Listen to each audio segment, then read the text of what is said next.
Howdy friends, Josh here at the old oak down here at the mill. We're gonna do something a little interesting. Hopefully you can learn with me. The efficiency of little logs is really tricky.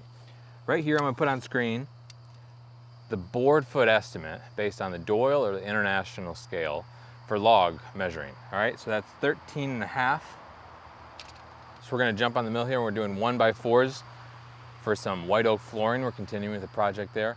And we're gonna see how many linear board feet we get out of this and compare it to what the scale would be. And for small logs like this, 13, this is really, really difficult to do efficiently. There's a lot of waste, and so we'll see. It's interesting. Did I say interesting enough? Do a little tooth inspection here. I look down here and we already got some chips. One chip, oh, that's a big chip on that one. Then we lost a tooth. So that last log I did, geez, this white oak is tough. That's a chip on a corner, and this was a great blade. It must have been some rocks in the bark or something. Get locked in here, currently listening to The Tiger by John Valiant. Oh man, so good so far. Trish sounds like the man, the main, I guess, character in this book so far.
Here we are. We got about 1.5 inches, 2 inches maybe, but right here in the middle, we're shot. We're about as far down as we can go with no central support right there on these bunks. So you can tell here we're running out of heartwood, we're into the sapwood. We might be able to get a 1x4 right here. Worth it? 0%. This log would shoot off the bunks here and go anywhere. It's not even worth it. So we'll just firewood that.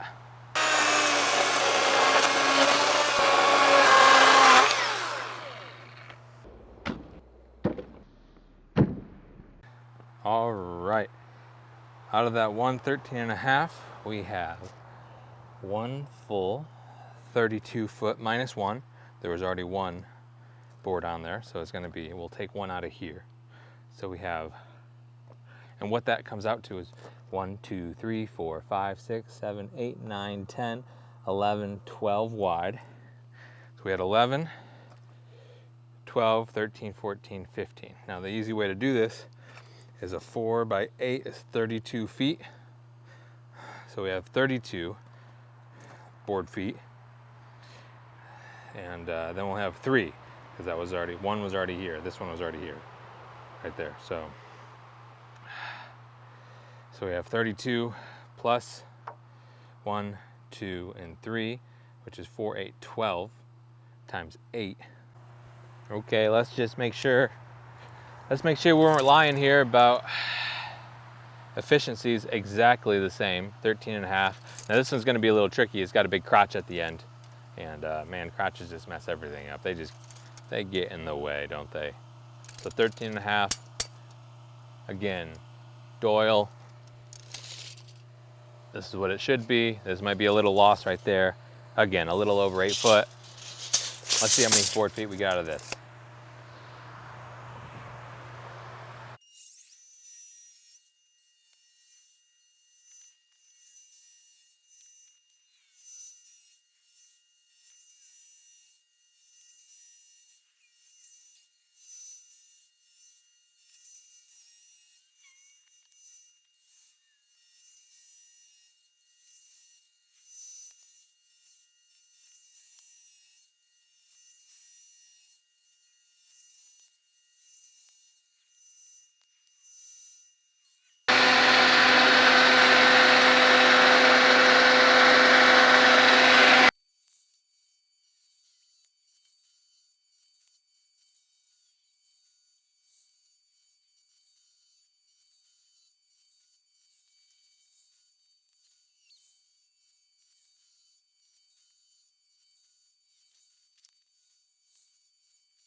Got about as deep as we could go, didn't we? Yeah, I like these pegs, so I'm always leveling this because this isn't on concrete. So I always use the blade. I square up and make sure that the mill itself is flat, and then the bunks here, I'll just recut into the actual 4x6s here, and that'll just give me a new surface, making sure that everything's parallel with each other. It technically doesn't have to be level, as long as the bunks don't even have to be level. It just means you're not as efficient. Your board at the end will be off kilter a little bit. But as long as your bunks are pretty close to parallel with your actual mill, and as long as the mill is the top and bottom track, the high and low track are parallel, they don't have to be level, but it's best to be level. It's best to be level so that if that's level, then this is level. If it's level this way, and this is level this way, then you're gonna get the most quality and yield and everything like that. It's not gonna be a problem. But the number one priority is the mill needs to be level. If it's not, I just misspoke. The number one priority is the mill needs to be perfectly parallel. So you need to run a string line down these tracks, high and low, and make sure there's no dips, no humps, or else your mill is gonna follow those and you're gonna see that in your lumber. Now this itself, the bunks, as I'm talking about here, I found a lot of success in the holding ability of just some 1-inch dowels here. It's really been pretty nice. So I have a 1-inch here. Now somehow this got raised up a little bit. Probably just, it rains and then the ground's not level. If you're on concrete, this would be a lot easier. So, but anyway, you just press in the log here, just a couple wedges, felling wedges here, so if it gets hit by the blade, it's okay. And she's tight. So look at this, we're going all the way down. She held tight without bouncing. 1.5 inches, 2 inches right there. And in the middle, where there's a little rise, look at that. And there's no way I could have got another board out of there. So yeah, I'm happy with the ease of holding wood right here. Just put it again here, a couple wedges, and go at it. And you don't have to you have to roll the log, the rotating blade. You see how it breaks down. It makes it pretty easy that way. And no edging. Like if you're edging material, you're coming off, you have slab wood, and then you have to edge it. So the fact that this is it's not exactly fast, but your edging is being done on the log, right? So this is coming off 1 by 4 by whatever length, by 8 here. So we got a little bit of wane up here. So this is one of the last pieces that came off. And our mill is just starting to dance a little bit. I think it was dancing because the support, you can see a little dig in right here. It's because the support under here was minimal. Like it was actually bouncing. So the last couple, it was pressing down. The pressure from the blade on the log was pressing down. And you could see that here, the last couple wasn't supported to keep it level. That's interesting, that's just my guess. That's my guess. All right, let's see how many board feet we got out of that guy. I haven't stacked it at all yet, so every single one that comes off, I'll save this for last. This has a pretty good amount of wane, but still could be usable.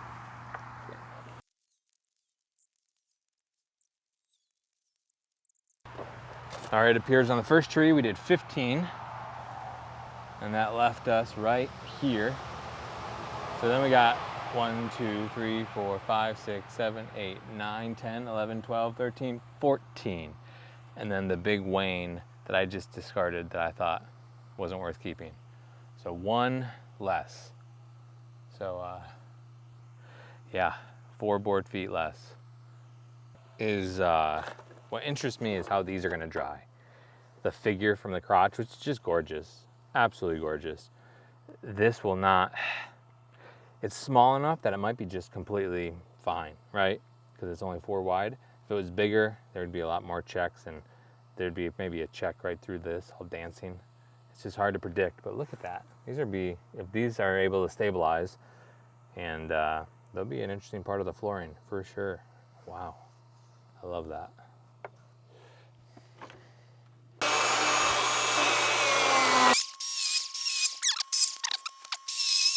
I normally let this pile get pretty big, and then I'll chip all at once, and it's getting to that point. And when it comes to the chips, oh, I can almost sleep right here. I think I'm gonna scoop these up before they get too wet, even still, this time, and put them in the kiln. What do you guys think about a big stash of fire starter? I mean, this is what comes off that mill. Big old chunks. You know, when your kerf is a 1/4 inch, you know, a couple millimeters there like that. What is it, 3, 4, 5 millimeters? That's big chunks of wood. And so, put this in a big basket, put it in the kiln, and then, geez, I don't know if I'd mix it with like a wax or just leave it as is, bone dry, put it in a bag, plastic bag to preserve how, and this just might light by itself. And run, I don't know, maybe, but the idea of a little wax, just a little bit of coating to make it like a little waterproof, make it a little bit wind resistant. I don't know. But we're gonna get down here, we'll get this all scooped up and put it in the kiln here, because we gotta run the kiln and it's not running lumber right now, so this will be perfect. And it's a good experiment.